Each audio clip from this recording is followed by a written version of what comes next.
అండి అందరికీ. ఇక్కడ నేను మ్యారీగోల్డ్ బిస్కెట్స్‌తో కేక్ ఎలా చేసుకోవచ్చో చూపిస్తున్నాను.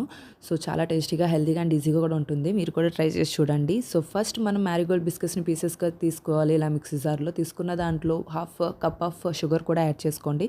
యాడ్ చేసుకుని ఇలా ఫైన్ పౌడర్‌లో చేసిన మిశ్రమంలో 1 tablespoon of baking soda, ఇంకొక టేబుల్ స్పూన్ బేకింగ్ పౌడర్ కూడా యాడ్ చేసుకోవాలి.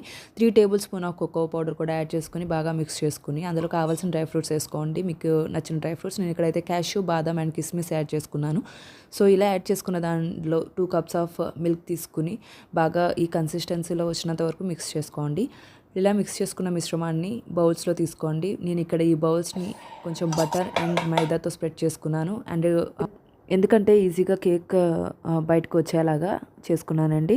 సో, మీకు కావాల్సిన డ్రై ఫ్రూట్స్‌తో డెకరేట్ చేసుకోండి. నేనైతే ఇలా చేసుకున్న వాటిని అవెన్‌లో ఒక 20 మినిట్స్ ఉంచండి. 20 మినిట్స్ ఉంచిన తర్వాత నాకు ఇలా అవుట్‌పుట్ వచ్చిందండి. చాలా చాలా చాలా బాగా వచ్చింది. నేను ఎక్స్‌పెక్ట్ చేయలేదు. సో, ఇలా మ్యారీగోల్డ్ బిస్కెట్స్‌ని తినకపోయి ఎవరన్నా పిల్లలుంటే ఇట్లా తయారు చేసి చూడండి. చాలా బాగుంది. టేస్ట్ కూడా పర్ఫెక్ట్‌గా వచ్చింది. సో, ఈ వీడియో మీకు నచ్చినట్టయితే లైక్, షేర్ అండ్ సబ్స్క్రైబ్ చేయండి. Thank you.